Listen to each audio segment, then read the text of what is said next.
The 7th of December 1941. Did anyone on that quiet Sunday morning truly sense the invisible countdown echoing across the Pacific? Or the spine-freezing question Japanese strategists whispered months earlier: what if a single, perfectly timed strike could bend a superpower to its knees?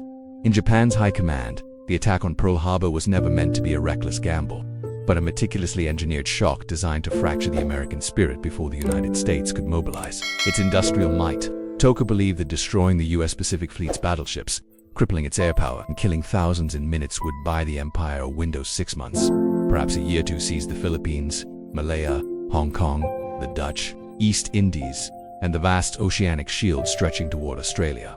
They expected America to hesitate, to drown in political arguments, to recoil from a war fought thousands of miles away. Japanese planners assumed the U.S. morale would collapse under the weight of sudden devastation and that isolationist voices in Washington would pressure Roosevelt to negotiate rather than retaliate.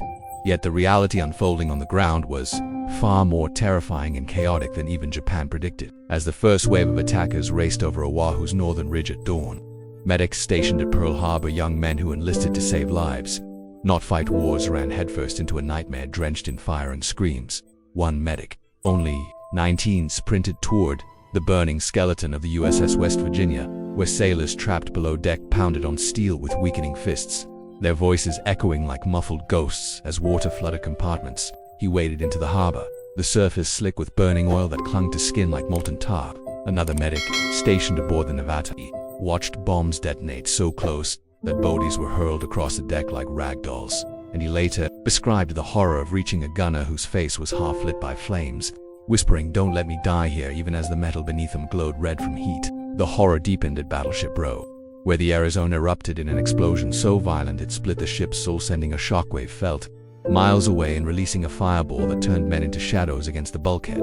The air filled with a banshee-like roar as planes dived so low their pilots could see the whites of sailors' eyes, and medics found themselves performing amputations with pocket knives, tearing shirts into makeshift bandages, fighting to save men whose wounds defied human understanding. Japanese planners expected destruction, but they never imagined the haunting visuals that would echo through generations. Bodies floating silently beside capsized ships, smoke curling from the water like the breath of something ancient and vengeful, severed limbs drifting near burning debris, and sailors emerging from the harbor, blackened with oil, coughing as if breathing in death itself.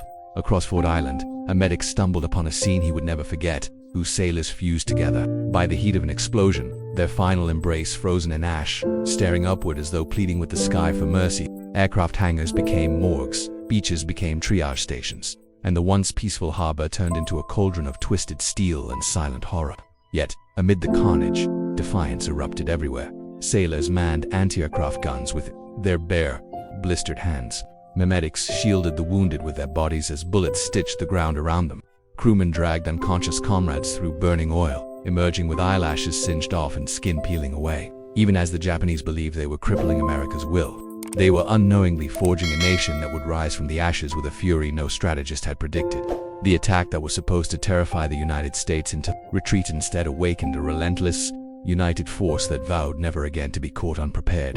Japan expected shock, paralysis, hesitation, but instead they ignited a wave of resolve that carried the United States through island jungles, across coral atolls, and ultimately to Japan's doorstep. And as we look back at the horror, bravery, and miscalculation of that morning, one chilling question remains hanging in the smoke of history. If Japan believed a single strike could break the American spirit, what grim vision convinced them that awakening a sleeping giant was worth unleashing a morning drenched in fire, shadows, and screaming steel?